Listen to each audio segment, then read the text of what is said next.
A special treat for us this morning. We have the legendary Eamonn Coghlan with us in studio to help promote the Griffith Avenue Mile, which takes place on Sunday, September the 18th. It's on at 3 o'clock. They're closing down the road, and it's for both elite and fun runners. Families can do it, and you can still sign up at griffithavenuemile.ie. Eamonn, how are you? I'm fine, Ger. Thanks very much. Nice to be here. How did you get involved with this, and how important is it to you? Because I know you took part in the first one, I think, ever. Yeah, well, the first one was held in 1983, and back then we had the Fifth Avenue Mile in New York, we had the London Mile, the Rome Mile, the Rio Mile. So there was an initiative by IMG at the time when athletics became professional to try and get us athletes, world milers, in front of more people. Like Fred LeBeau from the New York City Marathon organiser, coming out of Madison Square Garden, said to me one night, "Eamonn, 20,000 people watch you guys run fast miles. Why can't we get you run Fifth Avenue?" And I go, "What do you mean?" He says, "We'll have a straight run down Fifth Avenue." And I go, "That's a great idea. Why don't we finish it at the Irish Tourist Board?" Oh, yeah. 49th Street and Fifth Avenue. That's where I worked at the time. So, to cut a long story short, Fred didn't get permission to do it where cross traffic would impinge on it. And we did it along Central Park. That was the first one. And thereafter, they continued. So, 1983, ABC Wide World of Sports came to Dublin to show it live. We were originally going to do it maybe on O'Connell Street and do 2 laps of O'Connell Street, which would be a mile. So that wasn't able to take place, and we went up to Griffith Avenue, which is a beautiful tree-lined avenue. As you know, you live up that area yourself. It's part of the north side, really. It's fabulous, yeah. Fabulous. So we went onto Griffith Avenue. Sidney Marie and Thomas Vessinghag, Ray Flynn, myself, a few Spanish, and Sidney won the race. I think he ran like 3:51 for the mile that particular day down Griffith Avenue, and it was part and parcel of that international circuit. It was to try and promote the mile and milers and track and field more. And were you pissed off that you didn't beat him? Not really. It was a good payday. I think I was third in the race. Sydney won maybe 3:51. I might have been 3:53 or something like that. So it's a fast run down Griffith Avenue. Really great run. And then after that, we went to Rome, and we had the Rome Mile. So that was the start of it. And then it disappeared off the face of the earth altogether. And I think it was 2018. The folks up in All Hallows residence area up there and the Marino Athletic Club said that they were going to put on an initiative and revive the Griffith Avenue Mile, but it was going to be to revive it, to bring the community involved, to get the young kiddies, the older kiddies, and everybody in between, wheelchair participants, and just create a really nice community atmosphere through the medium of the 1 mile run down Griffith Avenue. And it gives people of all ages an opportunity to say, well, how fast can I run a mile? Can I do it in 10 minutes? Can I break 5 minutes, or whatever in between as well? And this year it's back again because of COVID. Obviously it didn't take place, so we would hope now that we don't have any setbacks with COVID in the future, and this can continue to be an annual event. So I decided I'd lend my hand when I was asked by the organisers. I said, I can't run, however I can help you to promote and talk through what the Griffith Avenue Mile is all about. When I was in college, I used to live like in Collins. I lived basically around DCU, but I did a small like 4K run that took in Griffith Avenue, and that's the one part of the run I totally remember, the tree lines. It's beautiful, like, and it's something that sticks in your mind because it's a beautiful part of Dublin. Yeah, and it was home for me in a sense. While I was born and raised in Drimna, living in the States, going to college in Villanova, getting married, being on the professional circuit, when I'd come home to Ireland, I'd stay up in Glasnevin. So my wife's family lived up there, so that was my locale where I used to run all around Griffith Park and Albert College. But the Griffith Avenue run all the way down to Ortskull Reach, that's it, yeah, is where it finishes. That was always my favourite part, because you could get a really good fast run, because it was gradually going downhill towards the Holt Road. Good memories of that time. If anybody wants to sign up, you can still get on at griffithavenuemile.ie. And it's interesting that you're talking about the kind of the heyday of the milers. Is there a possibility we could get something like that back, where it becomes more, I don't know, more regular, that we see the best milers run against each other in races on TV? It seems like it's the perfect TV sport. You know, it's short attention span. All you need is like 15 minutes to who are the runners and riders in this one, who are the runners and riders in this one, tell us a bit of the backstory, the race happens, and it's proper drama. Yeah, that's the way it was. It's almost like nearly needs to be a breakaway, like the lift here in golf. You know, something needs to disrupt our sport, because when you look at the American circuit, the European circuit, the Diamond League circuit, 1,500 metres, 1,500 metres. So the mile is something that's more or less forgotten about. Anachronistic. Yeah, and only last week, would you believe, it was the anniversary of Marcus O'Sullivan running his 100th sub 4 minute mile. There are only 3 athletes, John Walker, Steve Scott and Marcus, who've run over 100 sub 4 minute miles. Wow. And people were saying, well, Marcus is the last person to go over 100 sub 4 minute miles, and he may be the last one ever to do it, because they don't run the mile enough. And the mile is something special because you can always relate to 4 laps, or in a straightaway, 4 minutes. Whereas the 1,500 metres, if a runner runs 3:29 for 1,500 metres, the general punter doesn't go, is that well, good? how fast is really that? Yeah. But if you say he's run 3:58 for a mile, they go, oh, that's fast. Yeah. If you run 3:47 for a mile, you know it's super fast. So I think there is an opportunity to revive the straight miles industry. So it creates a great buzz. Like Fifth Avenue had 500,000 people. Well, I was going to say, if you're a big city and it doesn't take the whole day like the marathon does, you could easily put something like this on at, you know, whatever, non-peak times and get a circuit going. Yeah, and you can do a multiple of distances on a straight run. So the mile is going to be the target for most people, but then some people might want to just go 800 metres. Yeah. Or some of the kiddies might want to be tested over 200 metres or 400 metres. So you can create a perfect festival environment on a straightaway mile in suburbia, like on Griffith Avenue, for the whole community to really enjoy. And it brings the kiddies together, it brings the mammies and daddies together, and you know, the whole community can get involved. You've obviously seen the evolution and the transformation of athletics over the last 30, 40, 50 years. Where is the sport at the moment? Do you think it does need, and not just in the mile, but generally a bit of disruption?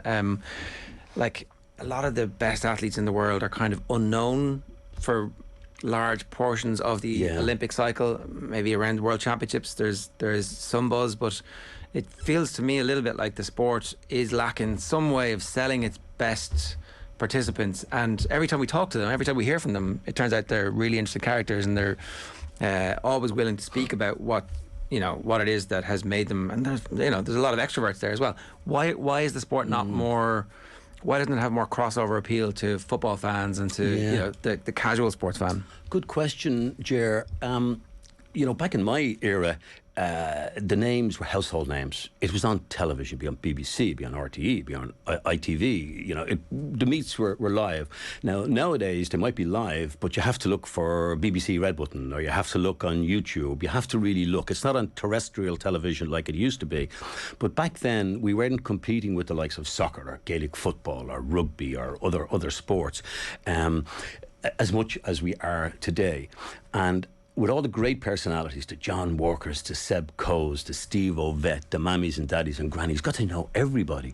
And I think more important then, because there were Irish people in the mix with them, Ray Flynn, myself, Marcus O'Sullivan, then Sonia O'Sullivan came on the scene, because there's an Irish person competing and beating them, there's great Irish interest in it, and they get to know the people.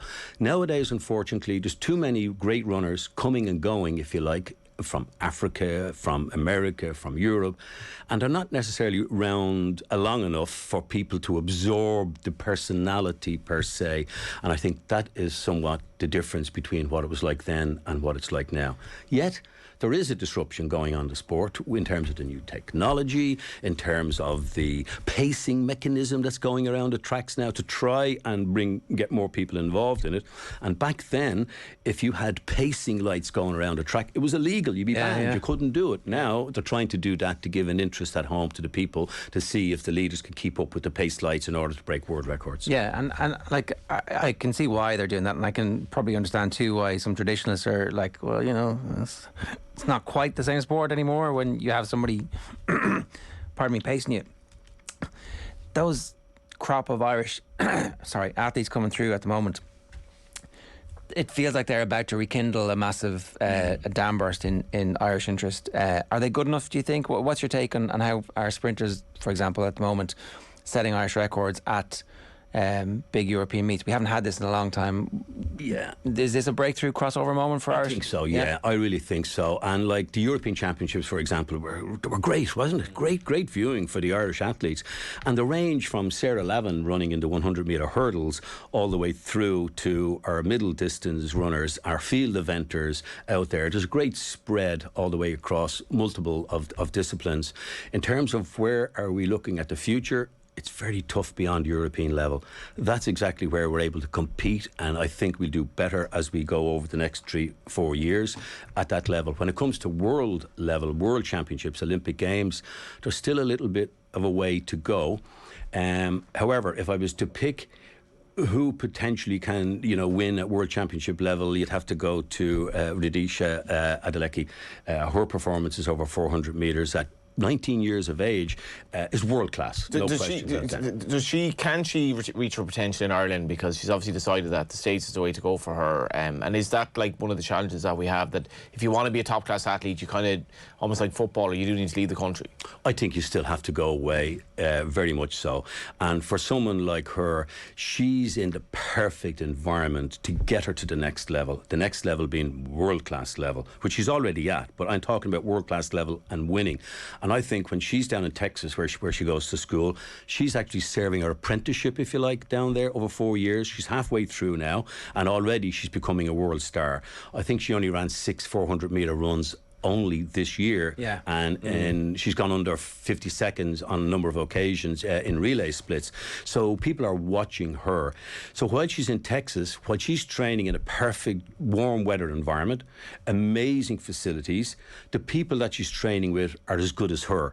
So in order for her to become a world star, she has to beat them first. So once she beats them, which she's doing now, all of a sudden she gets that confidence and belief in herself and says, well, hey, if I can beat these guys, I can beat the rest in the world. Yeah. So that's the environment that is afforded to her over there. That's not here. Which is fair enough. Weather conditions, facilities are fine in Ireland now. There's no question about that. But I think it's the atmosphere, the environment, and the people you surround yourself with helps to raise that bar all the way through. So you take others. Sarah Healy, she's a great engine over 1,500 metres. She just lost a little bit of confidence in herself now this year, and she should just step back and say, okay, that's a year gone by, rekindle, regroup, get myself organised now for the next 2 years leading up to Paris. And I think Sarah, no doubt, can make the final of the Olympic Games in 2024. But my fear for Sarah is, and this is my only personal opinion, is she's not in that environment. She's the lead runner. She's the one who's going to the track on the cold days with her mates, but she's not being pushed by people that are better than her in this particular environment. That's what America provides that Ireland does. In terms of the promotion of the sport, like what Ger Mageean did, like that must have been worth so much. Like you had a smiling face all in front of every paper, like at her age as well. It was just like, it was a great story. Yeah, I was 30 years of age too when I won the World Championship. So Sarah, or should I say Ciara hung in there because she went through a tough time the last couple of years or more, where she was maybe losing a little bit of confidence. The niggles were there here and there. She was studying to become a physical therapist in college. So between pursuing her athletics, pursuing her studies, and the bits that were happening in between that, she just went off.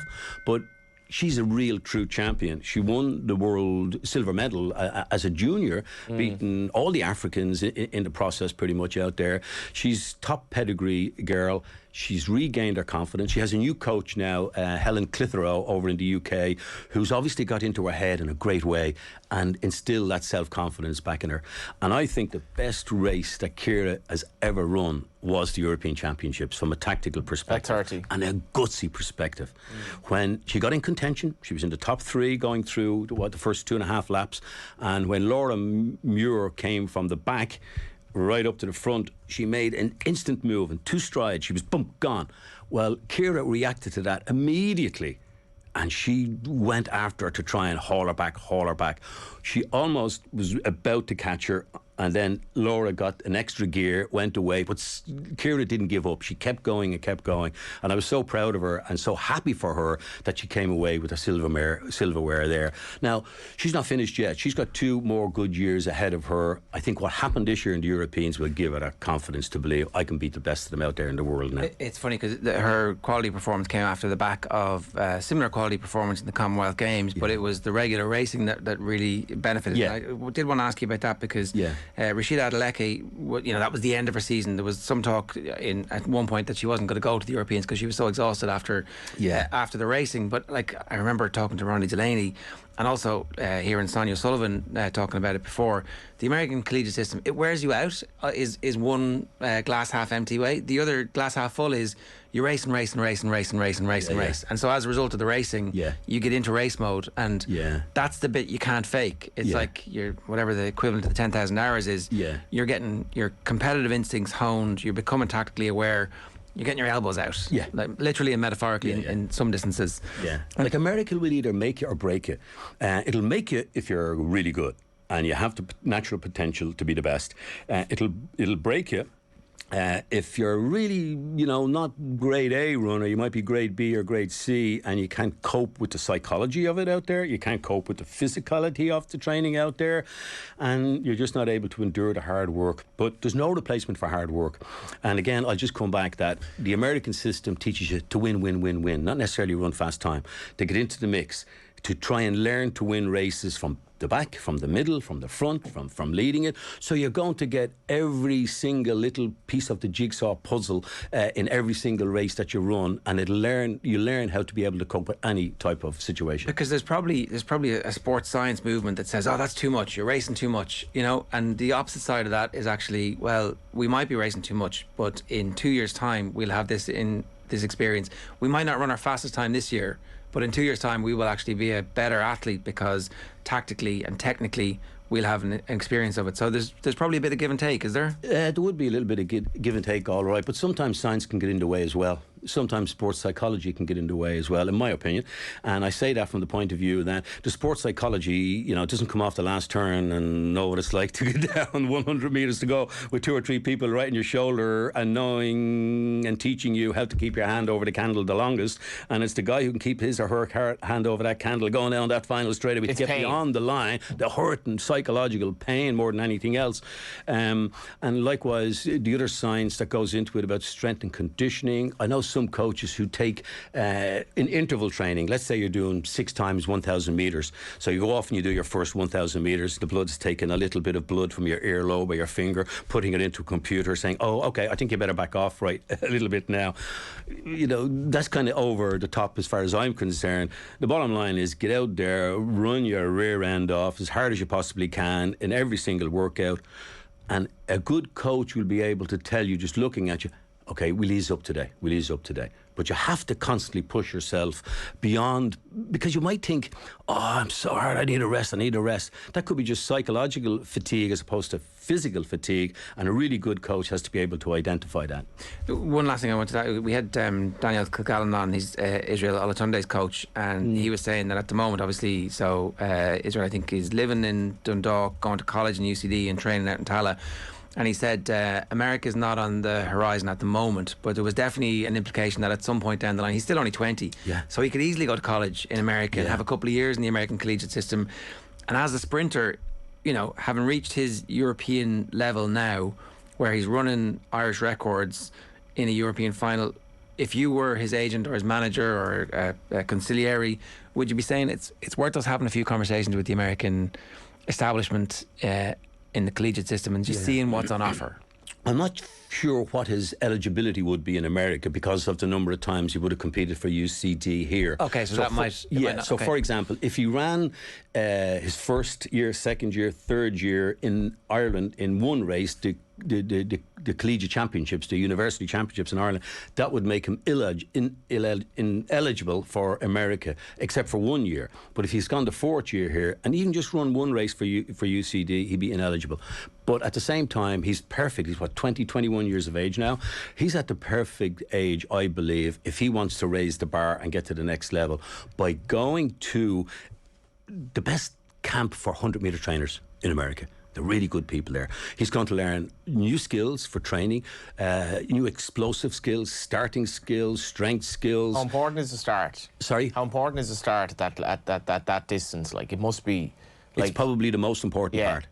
Getting out. Yeah. And I think psychologically, if you can, I'm not a sprinter obviously, but if you can get out out of the blocks really fast, really well, it strikes a chord, you know that you've done it. And then the rest of the race will take care of itself. But what Israel has, his real strong weapon is his ability over the last 30 metres. Oh, he's powerful. So I think if he was to get, and this is with all due respects to his coach here right now, who's done phenomenal work with him, there's no question about that, to get him and break the Irish record this year. But if he'll need to take, like 3/4 tenths of a second, which is a lot, in a 100 metres off his time. And in order to just take those half a second or less off his time, I think he needs to go to the next level by being in that environment, being in that mix with the best 100 metre coaches that are available. How good could he be? Well, how good could he be? I think he'd be good enough to win a European Championship. Would he be good enough to win a World Championship? I doubt that. And that's not a criticism of it, it's just, again, an opinion of him. It's a long way. It'd be like asking a miler, for example, who runs 3:56 and he's running 3:56, 3:57, 3:56. Okay, a change in training will get you down to 3:48. It really won't, unless you have the talent. It's a big jump. You just have to have that extra natural ability to be able to, hit the fast times on a regular basis. The one thing is that it inspires everybody who comes after them to, that's the target now. And so it gets harder, but it also, you're going to have to be genuinely international class to get that again. And so all of a sudden, you hope that it brings people through, that we now have the systems in place. You mentioned, well, I think it will, because after watching the European Championships and the excitement generated by the media, the performances of all our athletes there, the kiddies in the clubs want to be just like Israel, want to be like Adeleke. They want to be like the others there. They're talking about it. So in my running club, MSB, Metropolitan Harriers and St. Bridget's, the amount of inquiries that have come into our club in the last few weeks alone is unbelievable. There's a waiting list. There's a waiting list. And there's been a waiting list for the last year and a half.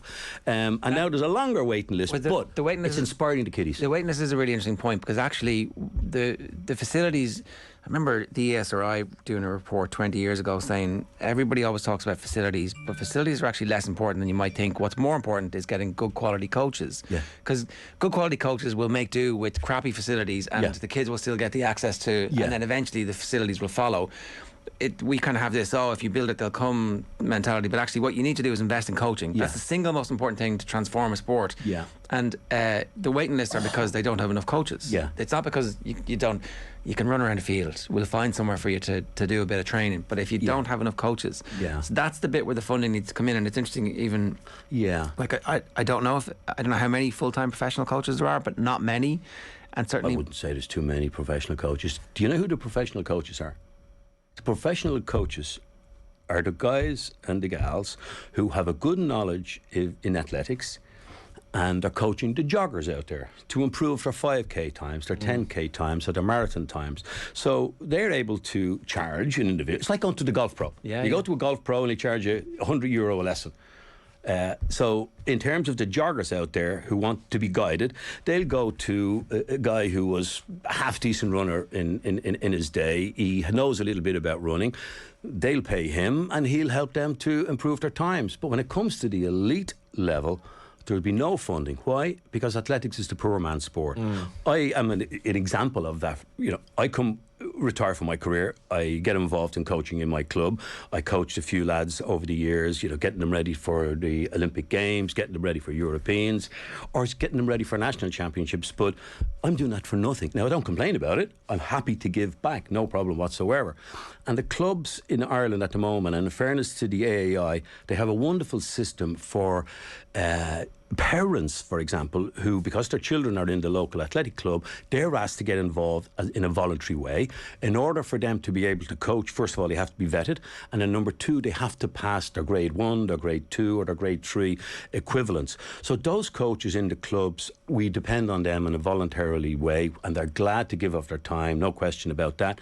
And they're able to get the kiddies who join at 8, 9, 10, 11, 12, 13 and 14 up to a certain standard. And when they achieve that certain standard, that's when you really need the highly qualified coaches to step in and do it. And maybe there should be an educational system more funded for the coaches like that. Do you think at state level that people realise the change in DNA of Irish kids now as well, like you see in football, like that we have massive potential? That this could be something that really like benefits the nation, benefits kids in all parts of Ireland, if there were some sort of investment in, be it coaching or facilities, like. Yeah, I think a huge investment should be made, because again, you're depending on those parents to invest in their own coaching education. The thing is that their interest is generally in their own family, and as a result, like, that's very short term. You know, some of those obviously then go on to become great local volunteers for other generations, and it's very important. And I'm not, but it feels to me like the one block in the whole system here is actually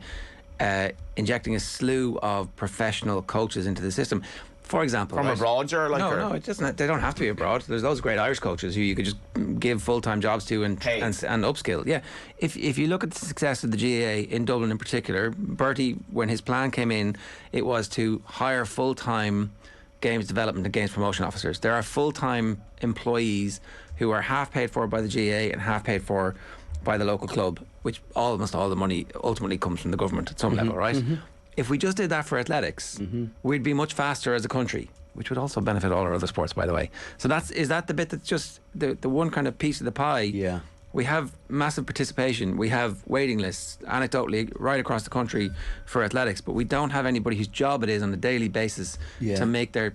Yeah, well, in fairness to athletics, we have the development officers in there who are around the country. They're speaking to the clubs, they're identifying their needs, and they're trying to help them as much as possible. But I think certainly more funding needs to go into that, rather than depending on a parent who's going there on a voluntary basis to coach the kiddies. He or she might not be able to go on a Sunday, might not be able to go on a Saturday, might not be able to. So there's less of a commitment. And when their kids finish, they kind of finish up as well. Exactly. Yeah. On balance, are you pretty positive, or how do you feel about how we're doing at the moment? I'm excited by Irish athletics, no question about it. I was away during the European Championships overseas on holidays with my wife and older kids, and sure, I tuned in morning, noon and night, and I was cheering loud all the way, and I just felt this is the first time in a long time that you really got excited about Irish athletics.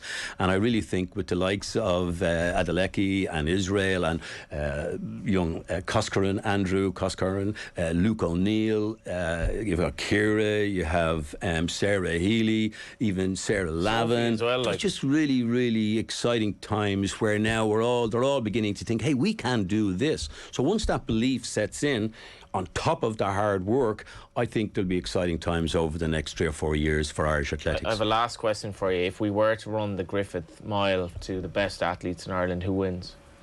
The Griffith Avenue Mile with the best Irish athletes, well, you have Andrew Coscaran. We've got about 5 or 6 lads now all under 4 minutes for a mile, 3:53 to 3:56, and there's a minimum of a half a dozen of them. So if they all came together, that would be a great day for Irish miling and Irish athletics, just to witness them, and for the people, the punters, to be able to line Griffith Avenue on the 18th of September and see them. I'd probably have to say at this stage Andrew Coscaran, because he's a dogged runner and he doesn't give up, and we saw that when he qualified for the final of the championships in Munich. If you want to take part, if you're elite and you want to take part, you can do that. If you want to go for a fun run, you can do that at GriffithAvenueMile.ie for the tickets. That's right. The elite runners, will be championship timing for them. For the rest of the people, they won't be championship timing, but they can run the mile. They'll identify their time when they get finishes, and it'll be a fun day on Griffith Avenue. You can walk it or shuffle it. That's my experience of it anyway. So yeah, it's going to be great. Thanks a million for helping us. Listen, thank you. Coming in today. That's Eamonn Coghlan.